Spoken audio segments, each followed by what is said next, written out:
Hi guys, it's Sunday night. Time for my jumping in with my favorite thing to do, which is talk about sport economics. Well, almost favorite, but I think as academics go, I'd have to say it's my favorite thing. Um, I think it worked once again last week. All I had to do was ask one question, and it seems everybody took off with it. And this whole issue of TV, and as the expression goes, TV drives the bus in sports, though it seems, stirred up a pretty good conversation. People talking about whether the league should control the contracts, individual teams should control contracts. What good was it televising one team? Why should somebody get blacked out? What difference does it make?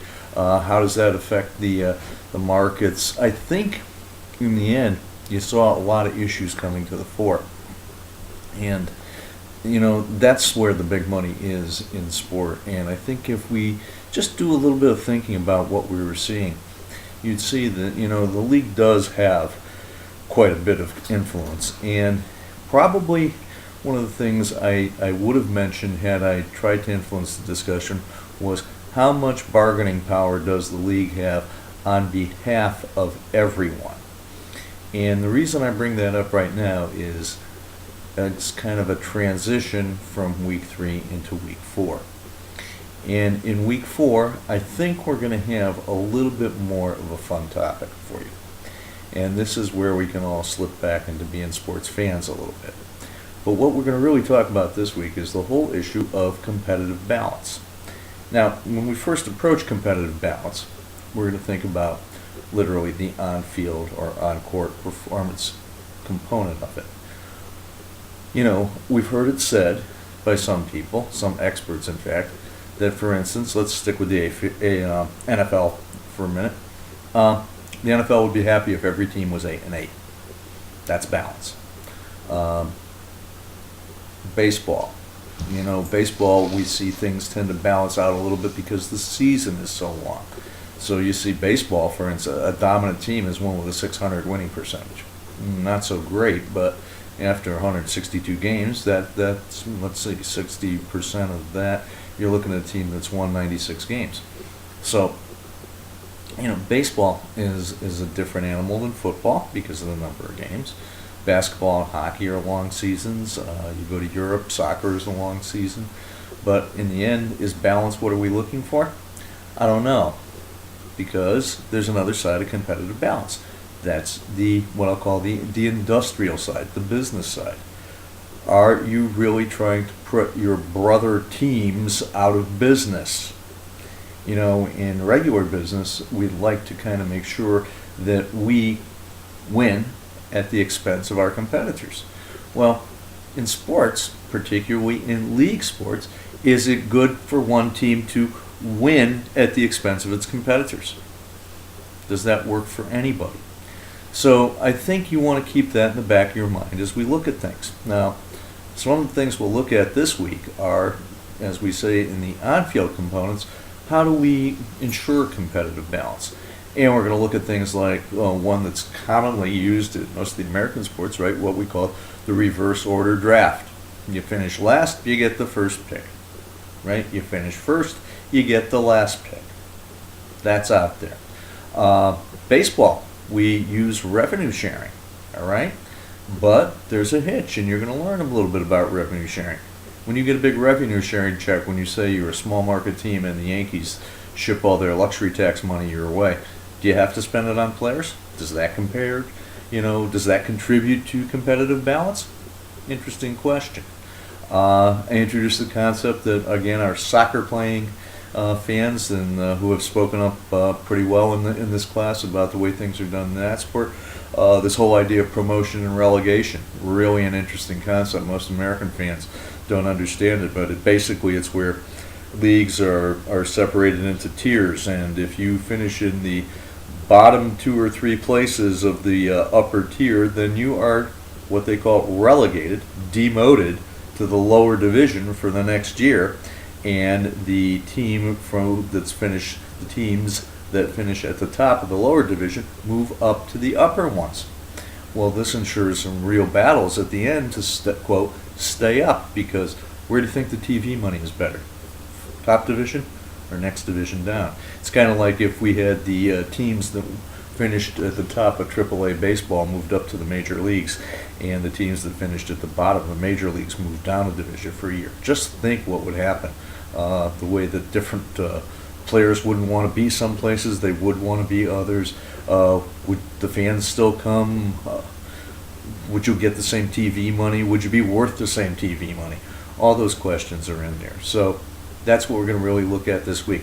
How does competitive balance on the field not only affect but fit in with competitive balance off the field? And is it good for the health not only of the individual teams but the individual leagues and the sport as a whole? Another example might be we're right in the midst of the NCAA Division I men's basketball tournament, and a lot of people said, boy, this could be a more fun tournament because it's balanced. There are more teams out there that could win, and we've seen quite a few upsets already coming into Sunday night, but let's see what happens, and just maybe keep that in the back of your mind. Did it make a more interesting, more watchable, more want to be watched tournament in your mind? So those are some of the big issues for this week. I'm very pleased, like I've said before, in many cases with the discussion boards that we've seen. I'm going to leave up the old videos from earlier versions of the course, because I think you're going to capture a few things in them that are still relevant today, and rather than me back up and try to redo them, let's just watch what I put up here this week, what I'm saying tonight, and then I'm going to keep those up there because I think they capture quite a bit of what I wanted to say, and things are going very well just as they were last year at this time. Discussion board looks really good. Remember, make your comments, that first comment, make it substantial, make it relevant to the week's work, and make it interesting. Make it so that others want to comment on your post. Then make sure, please, that you interact with everyone else.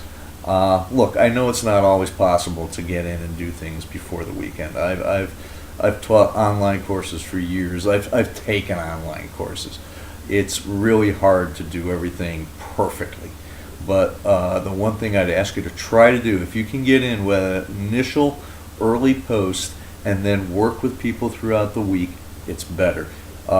Some of you will notice in the comments that I have great when I put together your grade, trying to get 2 or 3 posts jammed in 20 minutes on Sunday night.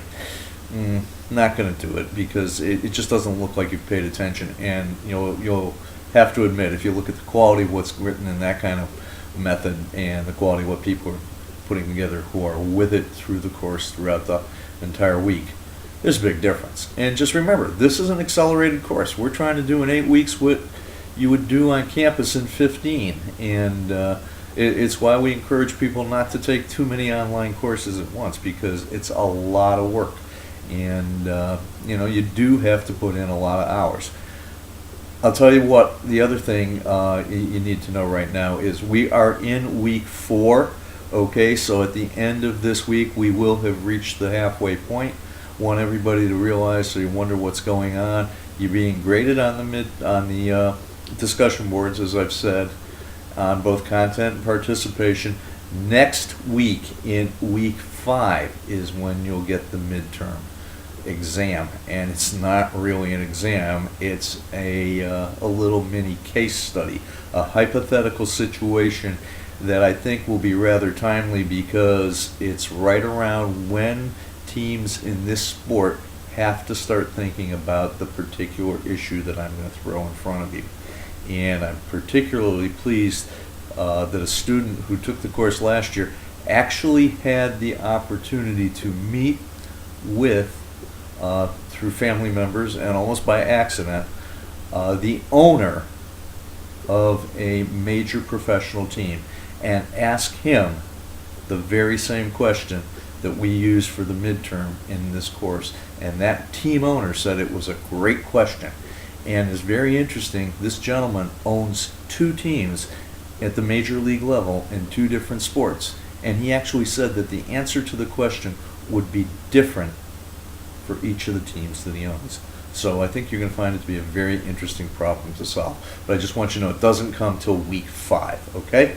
So keep up the good work, stick with it. This week might actually be a little bit more fun, a little bit less economics, technical stuff in there, and a little bit more sports stuff. But still, think about it. Does competitive balance on the field affect competitive balance within the business side of things? And what's the relationship? How does it work? And even more importantly, how do you think it should work? Okay, thanks for all you've done so far, and I look forward to working with you again this week. Thank you.